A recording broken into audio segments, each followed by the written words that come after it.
எபிரேயர்கள் என்று அழைக்கப்படும் இஸ்ரவேல் தேசத்து மக்களின் கிட்டத்தட்ட 4000 ஆண்டு சரித்திர வரலாற்றை ஆராய்ந்து பார்க்கும்போது இஸ்ரவேலை எதிர்த்தவர்களும் அவர்களுக்கு விரோதமாக எழும்பியவர்களும் இஸ்ரவேலை பகைத்தவர்களும் இஸ்ரவேலுக்கு தீங்கு விளைவித்தவர்களும் மற்றும் இஸ்ரவேலின் எதிரிகளும் தண்டிக்கப்பட்டுள்ளனர். இஸ்ரவேலை எதிர்ப்பவர்கள் அழிந்து விடுவார்கள் என்று ஆண்டவர் அவர்களுக்கு தீர்க்க தரிசன வாக்குத்தத்தத்தை கொடுத்தார்.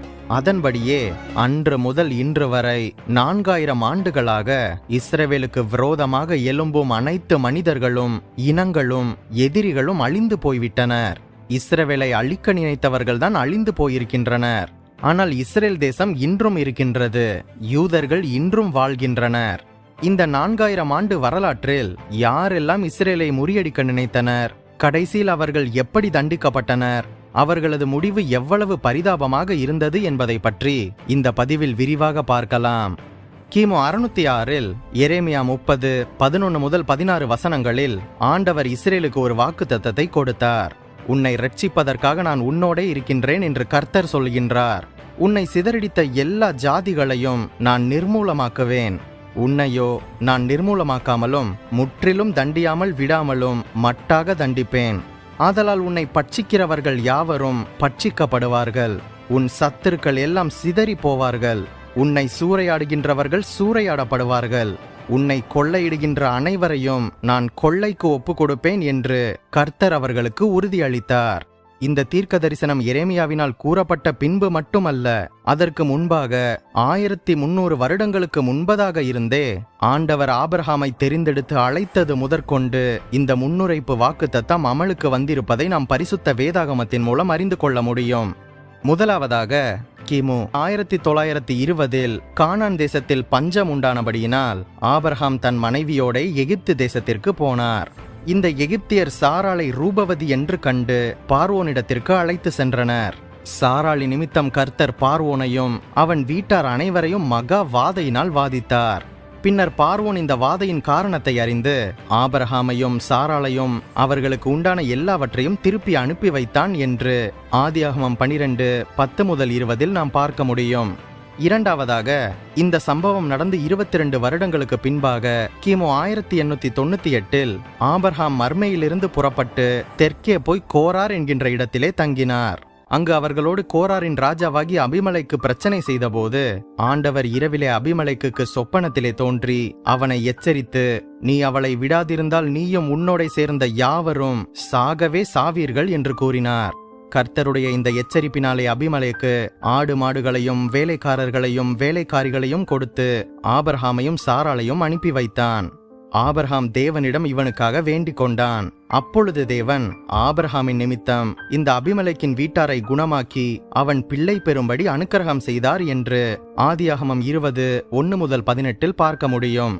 மூன்றாவதாக, இஸ்ரவேல் ஜனங்களை மோசே எகிப்திலிருந்து மீட்டு நடத்தி கொண்டு வந்தபோது எகிப்திய பார்வோன் கிமு 1290 வருடம் இஸ்ரவேல் ஜனங்களை விடுவிக்காமல் இஸ்ரவேல் ஜனங்களை மீண்டும் எகிப்துக்கு அடிமையாக கொண்டு போக தனது படையை திரட்டி கொண்டு வந்தான்.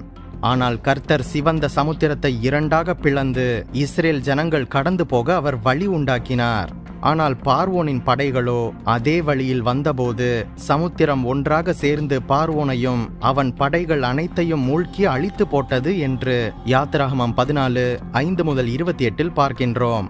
நான்காவதாக, இஸ்ரவேலர்களை மிகவும் எதிர்த்த 3000 ஆண்டுகளுக்கு முன்பாக வாழ்ந்த இஸ்ரேல் தேசத்தை எதிர்த்த இனங்களாகிய அமலேக்கியர் அழிந்துவிட்டனர், அம்மோனியர் அழிந்துவிட்டனர், ஏதோமியர் இனம் அழிந்துவிட்டது, மோவாபியர்கள் அழிந்துவிட்டனர், ஏவியர் மற்றும் கேனியர் அழிந்துவிட்டனர், இஸ்ரவேலை மிகவும் எதிர்த்த பெலிஸ்தியர்கள் அழிந்துவிட்டனர், மீதியானியர்கள் என்பவர்களும் அழிந்துவிட்டனர். இப்படி இஸ்ரவேலை எதிர்த்து சண்டையிட்ட எதிரி இனங்கள் அனைவருமே இப்போது உலகத்திலேயே இல்லை. ஆனால் இஸ்ரேல் இன்றும் இருக்கின்றது. இந்த இனங்கள் எப்படி அழிந்தது என்று தனித்தனியாக போடப்பட்டுள்ள வீடியோ பிளேலிஸ்டின் லிங்க் டிஸ்கிரிப்ஷனில் உள்ளது. பார்க்காதவர்கள் பின்னர் பார்த்து கொள்ளுங்கள்.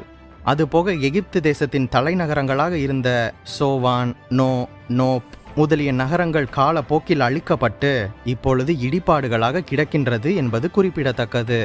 ஐந்தாவதாக, இஸ்ரவேல் நாட்டை கிமு 721 ஜெயித்து இஸ்ரவேல் ஜனங்களை சிறைப்பிடித்து கொண்டு சென்று உலகமெங்கும் இஸ்ரவேல் கோத்திர மக்களை சிதறடித்த அசீரிய சாம்ராஜ்யம் கிமு 625ஆம் ஆண்டு பாபிலோனிய ராஜ்யத்தினால் ஜெயிக்கப்பட்டு விரைவாக ஒரு முடிவுக்கு வந்தது.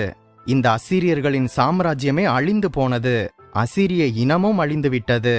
இந்த அசீரிய ராஜ்யத்தின் தலைநகராக இருந்த நினிவே கிமு 612ஆம் வருடம் இத்தக்கேல் என்கின்ற டைகிரிஸ் நதியின் வெள்ளத்தினால் அடித்து செல்லப்பட்டும் மணலினால் மூடப்பட்டும் அழிந்து போனது என்பது குறிப்பிடத்தக்கது. ஆறாவதாக கிமு 586ஆம் வருடம் பாபிலோனிய மன்னன் நேபுகாத்நேச்சார் எருசலேம் நகரத்தை அழித்து யூத ராஜ்யத்தை ஜெயித்து தேவாலயத்தை இடித்து யூதர்களை சிறை கைதிகளாக பிடித்து போன பின்பு பாபிலோன் ராஜ்யம் கிமு 539ஆம் வருடம் மேதிய ராஜ்யத்தின் தளபதியாகிய தரியுவினால் ஜெயிக்கப்பட்டது. இந்த பாபிலோனியாவின் தலைநகராகிய பாபிலோன் பிற்காலத்தில் பாழாக்கப்பட்டு கர்த்தர் உரைத்த பிரகாரமாகவே இன்று குட்டி சுவர்களாக குடியிருக்க முடியாத பாழாய் போன நகரமாக காட்சியளித்துக் கொண்டிருக்கின்றது. அசீரிய சாம்ராஜ்யத்தை தொடர்ந்து இஸ்ரேலை எதிர்த்த பாபிலோன் சாம்ராஜ்யமும் அழிந்து போனது. ஏழாவதாக பெர்சிய மன்னராகிய அகாஸ்வேரு ராஜாவின் காலத்தில் கிமு 509ஆம் ஆண்டு ஆமான் என்கின்ற மந்திரி ராஜ்யம் எங்கும் உள்ள யூத ஜனங்களை முற்றிலுமாக அழித்துவிட சூழ்ச்சி செய்தான். ஆனால் எஸ்தர் மற்றும் மொர்தேகாயின் பிரயாசத்தினால் யூதர்கள் இந்த அழிவிலிருந்து காப்பாற்றப்பட்டனர். இந்த துரோகியான ஆமானும் அவனது 10 குமாரர்களும் தூக்கிலிடப்பட்டனர். யூதர்களுக்கு சத்துருக்களாக இருந்த யாவரும் பட்டயத்தினால் கொல்லவும் பட்டனர். இந்த சம்பவத்தை நினைவு கூறும் விதமாக இன்றும் கூட யூதர்கள் பூரீம் என்கின்ற பண்டிகையை கொண்டாடி வருகின்றனர் என்பது குறிப்பிடத்தக்கது. இந்த மேதிய பெர்சிய சாம்ராஜ்யத்தை முற்றிலுமாக அழித்து மகா அலெக்சாண்டரின் தலைமையின் கீழாக இவர்கள் அழிக்கப்பட்டனர். எட்டாவதாக கிரேக்க வல்லரசு கிமு 336ஆம் வருடம் வல்லமையுள்ள ஒரு அரசாக உருவெடுத்து மகா அலெக்சாண்டரின் காலத்தில் உலகையே ஆட்சி செய்ய தொடங்கியது. கிரேக்க மொழியும் கிரேக்க கலாச்சாரமும் பல நாடுகளில் புகுத்தப்பட்டது. கிமு 323ஆம் வருடம் மகா அலெக்சாண்டர் மரித்த பின்பாக அவனுடைய படைத்தலைவன் டால்மி அரசாண்டான். பின்னர் கிரேக்க சாம்ராஜ்யமும் கிமு 168இல் ஒரு முடிவுக்கு வந்தது. அதற்கு பின்னர் மக்பேயர் என்கின்ற யூத ஆசாரிய குடும்பத்தினர் கிமு 168 முதல் கிமு 63 வரை இப்போது இருக்கும் பாலஸ்தீனாவை ஆட்சி செய்து வந்தனர். ஒன்பதாவதாக கிமு 63இல் ரோம சாம்ராஜ்யம் உதயமாகி பல நாடுகளை ஜெயித்து உலகமெங்கும் ஆட்சி செய்தது. அந்த சமயத்தில் யூதர்கள் அவர்களை எதிர்த்தபடியினால் அவர்கள் ரோம சக்கரவர்த்திகளின் உபத்திரவங்களுக்கும் கொடுமைகளுக்கும் ஆளாகினர். அப்போஸ்தலனாகிய பவுல் கூறிய பிரகாரம் நிந்தைகளையும் அடிகளையும் கட்டுக்களையும் காவலையும் அனுபவித்தனர். கல்லெறியுண்டனர், வாளினால் அறுப்புண்டனர், பரீட்சை பார்க்கப்பட்டனர், பட்டயத்தினாலே வெட்டப்பட்டு மரித்தனர். செம்மறியாட்டு தோள்களையும் வெள்ளாட்டு தோள்களையும் போர்த்து கொண்டு திரிந்து குறைவையும் உபத்திரவத்தையும் துன்பத்தையும் அனுபவித்தனர். உலகம் அவர்களுக்கு பாத்திரமாக இருக்கவில்லை. அவர்கள் வனாந்தரங்களிலேயும் மலைகளிலேயும் குகைகளிலேயும் பூமியின் வெடிப்புகளிலேயும் சிதறுண்டு அலைந்தனர் என்று எபிரேயர் 11:36 முதல் 38 பார்க்க முடியும். அதுபோக இயேசு மரித்து உயிர்த்த பின்பு கிமு 33க்கு பின்பாக யூதர்களும் யூதர்களாகிய கிறிஸ்தவர்களும் கிறிஸ்துவை ஏற்றுக்கொண்ட கிறிஸ்தவர்களும் இந்த ரோம விளையாட்டு அரங்கசாலைகளில் காட்டு மிருகங்களுக்கு இரையாக போடப்பட்டனர். அது மட்டும் இல்லாமல் இயேசு கிறிஸ்துவின் சீஷர்களாக இருந்த யூதர்களாகிய அப்போஸ்தலர்களும் இரத்த சாட்சிகளாக கொல்லப்பட்டனர். இந்த இயேசுவின் 12 சீஷர்கள் எப்படி மரித்தனர் என்பதை பற்றிய தனித்தனி வீடியோ லிங்க் பிளேலிஸ்ட் டிஸ்கிரிப்ஷனில் உள்ளது. பார்க்காதவர்கள் பார்த்து கொள்ளுங்கள். லூக்கா அப்போஸ்தலன் தவிர மற்ற அனைத்து சீஷர்களும் இயேசுவை பின்பற்றியவர்களும் யூதர்கள்தான். இப்படியாக யூதர்களையும் யூத கிறிஸ்தவர்களையும் கிறிஸ்துவை பின்பற்றிய கிறிஸ்தவர்களையும் மிகவும் கொடுமைப்படுத்தி கொலை செய்த ரோம சக்கரவர்த்திகளின் முடிவு எப்படி இருந்தது தெரியுமா? மிகவும் பரிதாபமானதாக இருந்தது.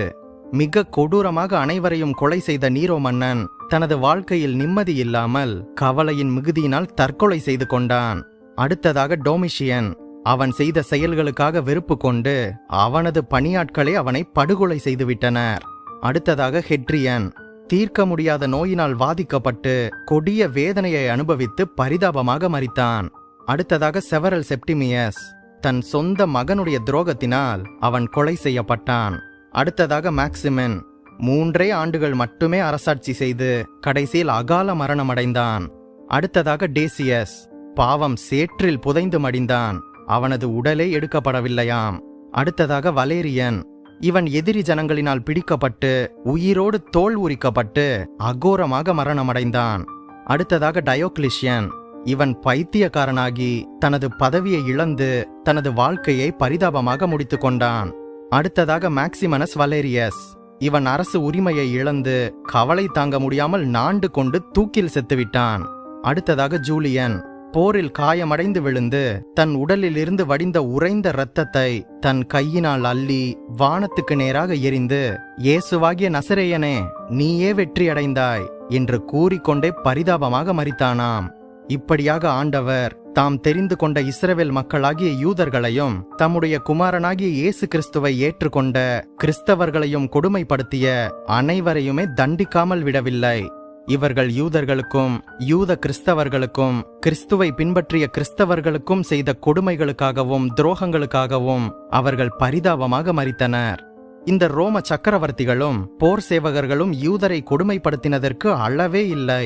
ஜோசபஸ் என்கின்ற சரித்திர ஆசிரியரின் கூற்றின் பிரகாரம் கிபி 50ஆம் ஆண்டு 30,000 யூதர்கள் எருசலேமில் கொல்லப்பட்டனர். கிபி 70ஆம் ஆண்டு 10,000 யூதர்கள் பாலஸ்தீனா முழுவதிலும் கொல்லப்பட்டனர். கிபி 135ஆம் ஆண்டு 5,80,000 பேர் கொல்லப்பட்டும் 97,000 பேர் ரோமாபுரிக்கு அடிமைகளாகவும் கொண்டு போகப்பட்டனராம். இந்த ஜூலியன் என்கின்ற ரோம சக்கரவர்த்தி இயேசு கிறிஸ்துவின் வாக்கை பொய்யாக்க வேண்டும் என்று சொல்லி எருசலேம் தேவாலயத்தை திரும்ப கட்ட முயற்சித்தான். ஆனால் அந்த இடத்து பூமி வெடித்து நெருப்பை கக்கி தேவாலய வேலையை செய்ய விடாமல் தடை செய்தது என்று பாரம்பரிய சரித்திரம் கூறுகின்றது. ஆக இன்று வரை 3வது தேவாலயம் கட்டப்படாமலேயே இருக்கின்றது. அதன் பின்பு கிபி 395ஆம் வருடம் கிழக்கு மேற்கு என்று ரோம சாம்ராஜ்யம் 2ஆக பிரிந்து தனது பலத்தை இழந்து பல நாடுகளாக சிதறி போனது. ரோம சாம்ராஜ்யமே காலப்போக்கில் அழிந்துவிட்டது. அதன் பின்பு கிபி 636 வரை பாலஸ்தீன பகுதியை பைசாண்டிய மன்னர்கள் ஆட்சி செய்தனர். கிபி 636ஆம் ஆண்டு அரேபியர்கள் கானா நாட்டை பிடித்து கிபி 1072 வரை ஆட்சி செய்தனர். கிபி 1072 முதல் துருக்கி நாட்டை சேர்ந்த செல்ஜூக்ஸ் என்ற ஜாதியினர் ஆட்சி செய்தனர். கிபி 1099 முதல் 1291 வரை சிலுவை போர் வீரர்கள் நாட்டை கைப்பற்றி எருசலேம் ராஜ்யம் என்கின்ற பெயரில் ஆட்சி செய்தனர்.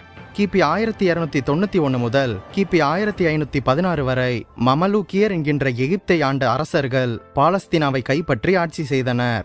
கிபி 1516 முதல் கிபி 1917 வரை ஓட்டமன் துருக்கியர்கள் இந்த நாட்டை பிடித்து ஆட்சி செய்தனர். இந்த காலத்தில்தான் இஸ்ரவேலின் மரங்கள் வெகுவாக குறைக்கப்பட்டு வெட்டப்பட்டு பல பகுதிகள் வனாந்திரமாகவும் சில பகுதிகள் மலேரியா காய்ச்சல் உண்டாகும் சதுப்பு நில பகுதிகளாகவும் மாறிவிட்டது. நிலையான குடியிருப்புகள் குறைந்து நாடோடி கூட்டங்கள் அங்கு திரியும் நாடாகவும் அது மாறியது. கிபி 1918 முதல் கிபி 1948 வரை ஆங்கிலேயர்களாகிய பிரிட்டிஷ் கிங்டத்தின் மேற்பார்வை நடந்தது. இந்த பிரிட்டிஷ் அரேபியர்களின் தொந்தரவினால் அவர்களுக்கு சாதகமாக இந்த நாட்டை பிரித்து பாலஸ்தீனிய முஸ்லிம்களுக்கு யூதயா மற்றும் சமாரியா பகுதிகளில் பெரும்பான்மையையும் பெரும்பான்மையான பகுதியை அவர்களுக்கு கொடுத்துவிட்டு யூதர்களை நிர்கதியாக விட்டு போய்விட்டனர். அடுத்ததாக 1939 முதல் 1945 வரை நடந்த 2வது உலக மகா யுத்தத்தில் ஜெர்மனியின் சர்வாதிகாரியாகிய ஹிட்லர் 60 லட்சம் யூதர்களை காரணமில்லாமல் கொலை செய்தான். இப்படியாக கொடூரமாக கொலை செய்த இந்த அடால்ஃப் ஹிட்லரின் முடிவு என்ன தெரியுமா? கடைசியில் அவன் தற்கொலை செய்து இறந்து விட்டானாம். சர்வாதிகாரியாக இருந்தவனுக்கு பரிதாபமாக தற்கொலை செய்யும் நிலைமை. அடுத்ததாக 1948ஆம் வருடம் இஸ்ரேல் மீண்டுமாக தனி நாடாக மாறிய பின்பு அதை சுற்றியுள்ள 6 அரேபிய நாடுகள் லீபனன், ஈராக், சிரியா, யோர்தான், சவுதி அரேபியா மற்றும் எகிப்து முதலிய நாடுகள் இஸ்ரவேல் தேசத்தையே அழித்துவிட வேண்டும், இனி இஸ்ரவேலர்களே இந்த உலகத்தில் இருக்கக்கூடாது என்கின்ற நோக்கத்துடன் 5 முறை இஸ்ரேலுடன் யுத்தம் செய்தும் கூட நமது ஆண்டவர் ஆச்சரியமான விதத்தில் இந்த 5 யுத்தங்களிலேயுமே இஸ்ரேல் நாடு வெற்றி பெறும்படி செய்தார். இந்த 5 பலமான நாடுகளும் சின்ன நாடாகிய இஸ்ரவேல் தேசத்திடம் தோற்று போனது. இந்த 5 நாடுகளும் யுத்தத்தில் பின்வாங்கி புறமுதுகு காட்டி ஓடி பாலஸ்தீன மக்களை அகதிகளாக விட்டுவிட்டு சென்றுவிட்டனர்.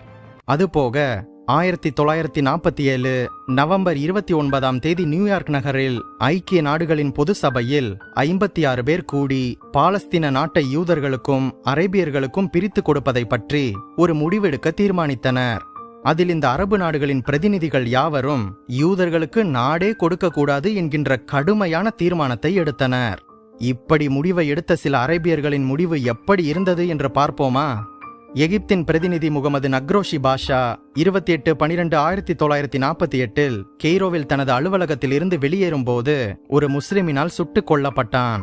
அடுத்ததாக லீபனனின் பிரதிநிதி ரியாத் சோல் என்பவன் ஆரஞ்சு பழங்களினால் நாங்கள் இஸ்ரேலரை தோற்கடித்து விடுவோம் என்று ஒரு சமயம் கூறியவன். கடைசியில் 1951 வருடம் உஷ்ண காலத்தில் இவன் பரிதாபமாக கொலை செய்யப்பட்டு மரித்து போனான். அடுத்ததாக யோர்தானின் மன்னன் அப்துல்லா பாலஸ்தீனிய அரேபியருக்கு ஐக்கிய நாடுகளின் சபையினால் ஒதுக்கப்பட்ட மேற்கு கரை பகுதியை 1948 டிசம்பர் 1 தனது நாடாகிய யோர்தான் நாட்டுடன் சேர்த்து கொண்டவன். 1951 ஜூலை 19 எருசலேமில் உள்ள ஓமர் மசூதிக்கு, அதாவது டாம் ஆஃப் த ராக்கிற்கு இவன் வெள்ளிக்கிழமை தொழுகைக்கு போகும்போது பரிதாபமாக சுட்டு கொல்லப்பட்டான். ஐந்தாவதாக ஈராக்கின் தலைவனும் ஐக்கிய நாடுகள் சபையின் பிரதிநிதியுமாகிய நூரி அஸ்ஸெட் என்பவன் 1958 ஜூலை மாதம் ஒரு சதித்திட்டத்தினால் தனது பதவியை இழந்தான். அவன் ஒரு பெண்ணை போல மாறுவேடம் போட்டுக்கொண்டு தலைநகரிலிருந்து ஓடும்போது கொலை செய்யப்பட்டு அவனுடைய உடல் ஒரு ஜீப்பிற்கு பின்னால் கட்டப்பட்டு பாக்தாத் நகர் வீதிகளில் இழுக்கப்பட்டு கேவலப்படுத்தப்பட்டது.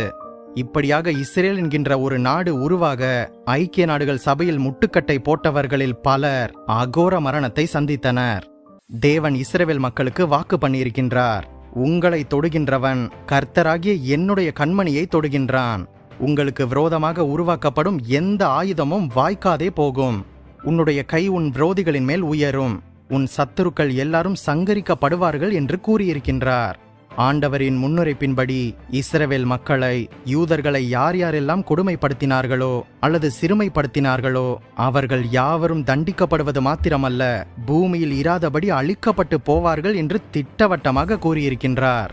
இப்படியாக ஆண்டவர் எரேமியா தீர்க்கதரிசியின் மூலமாக, உன்னை இரட்சிப்பதற்காக நான் உன்னுடனே கூட இருக்கின்றேன், உன்னை சிதறடித்த எல்லா ஜாதிகளையும் நிர்மூலமாக்குவேன், உன்னை சூறையாடுகின்றவர்கள் சூறையாடப்படுவார்கள் என்று கூறிய வாக்குகள் சரித்திர பூர்வமாக கடந்த 4000 ஆண்டுகளாக நிறைவேறி ஆண்டவருடைய சத்திய வாக்குகளை நிரூபித்து வருகின்றது. இஸ்ரேலை அழிக்க நினைத்த இனங்கள் இப்பொழுது இல்லை. இப்படியாக இஸ்ரேல் தேசத்தையும் யூதர்களையும் அழிக்க நினைத்தவர்கள் இந்த 4000 ஆண்டு சரித்திரத்தில் அவர்கள்தான் அழிந்து போயிருக்கின்றனர். ஆனால் இஸ்ரேல் இன்றும் இருக்கின்றது, எப்போதும் இருக்கும். நமது ஆண்டவர் இந்த இஸ்ரேல் தேசத்திற்கு மாத்திரமல்ல, தம்மை உண்மையாக கூப்பிடும் யாவருக்கும், அவரை உண்மையாக தொழுது கொள்ளும் யாவருக்காகவும் அவர் நிற்பார். அவர் நமக்காக யுத்தம் செய்வார். நம்மை அழிக்க நினைப்பவர்கள் அழிந்து போவதை நாம் கண்களால் பார்ப்போம். உங்களுக்கு விரோதமாக உருவாக்கப்படும் எந்த ஆயுதமும் வாய்க்காது. நீங்கள் ஆசீர்வதிக்கப்பட்டவர்கள். நம் பைபிள் விஸ்டம் தமிழ் சேனலுக்கு உங்களால் முடிந்த உதவியை செய்யுங்கள். இந்த வீடியோவையும் நமது சேனலையும் உங்கள் கிறிஸ்தவ நண்பர்களுக்கு அறிமுகம் செய்யுங்கள். மேலும் பல வேதாகம தகவல்களையும் சத்தியத்தையும் அறிய நம் சேனல் பிளேலிஸ்ட் பக்கத்திற்கு சென்று மற்ற வீடியோக்களையும் பாருங்கள். மறுபடியும் சொல்கின்றேன், நீங்கள் ஆசீர்வதிக்கப்பட்டவர்கள்.